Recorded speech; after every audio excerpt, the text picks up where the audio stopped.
we drove a nice section of gravel road. Tell us about it and where we're heading.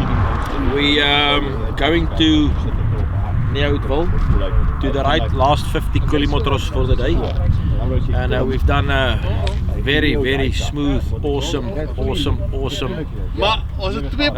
gravel road section from Pofadder, and I think the guys enjoyed it. Have you got mud on your glasses, or is it meant to look like mud splash? Yeah, it looks like mud splash. That is Pit Viper. So yeah, awesome section. So looking forward to the KF tonight at the Blue Ace.